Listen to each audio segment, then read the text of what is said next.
Born a slave in Basra in 717, she would become a beacon of divine love.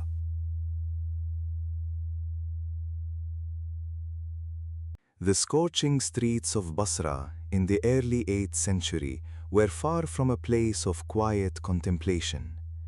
Yet, amid the clamor of merchants and the dust of caravans, a young girl named Rabi'a labored as a slave, her hands raw from work, her heart already turning towards something beyond the market's noise. Historical sources tell us she was born around 717 CE into a poor family. After her parents died, she was sold into slavery, a fate shared by many in the bustling port city. What set her apart was not her circumstances, but the direction of her longing. Even while bound to a master, Rabi'a spent her nights in prayer, whispering to the one she felt calling her. She later recalled that she would rise after her duties, seeking solitude in the desert outskirts of Basra, where the silence allowed her to hear what she described as the divine's presence.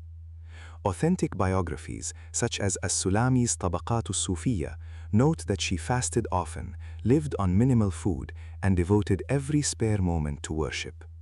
Her renunciation was not a fleeting phase, it became the core of her identity. Freedom came, though the exact moment is not recorded in detail. Once emancipated, Rabi'a chose a life of deliberate poverty. She refused offers of marriage, despite numerous proposals from admirers who respected her piety. This statement, preserved in early Sufi literature, captures her central teaching: love for God must be pure, untainted by desire for heavenly reward or fear of punishment. Her words on divine love were radical for the time. She taught that true worship stems from love of the divine itself, not from transactional motives. She distinguished between loving God for His own sake and loving Him for what He might give or withhold.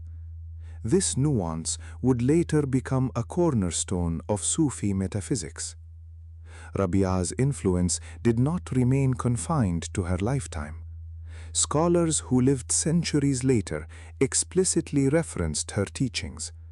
Al-Ghazali, in his monumental Ihya Ulum Deen, quotes her when discussing the station of love, mahabba, and cites her as an exemplar of loving God for God's sake alone.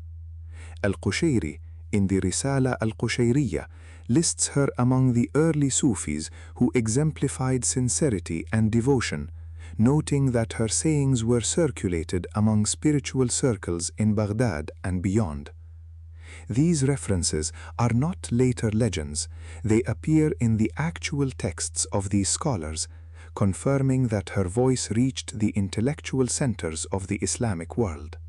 What remains of Rabi'a today is not a body of miracles, but a collection of concise, powerful utterances that continue to inspire. Her emphasis on love as the highest form of worship shifted the focus of Islamic spirituality from fear-based obedience to an inward, affectionate relationship with the divine.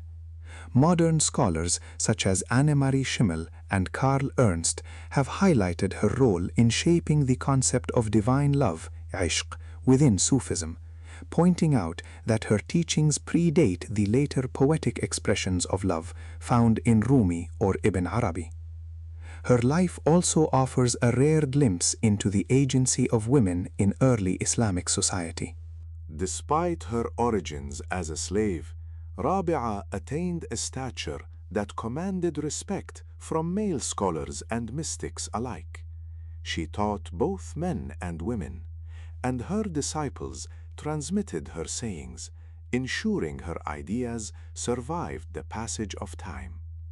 From the heat of Basra's streets to the quiet chambers of later madrasas, Rabi'a al-Adawiyya's journey reminds us that spiritual transformation can begin in the most unlikely places. Her refusal of marriage was not a rejection of companionship, but an affirmation that her ultimate companionship was with the divine. In a world still searching for meaning beyond material gain, her voice calls us to examine the motives behind our own devotion, whether we love for love's sake or for something else in return. Her refusal of marriage was not a rejection of companionship, but an affirmation that her ultimate companionship was with the divine. In a world still searching for meaning beyond material gain, her voice calls us to examine the motives behind our own devotion, whether we love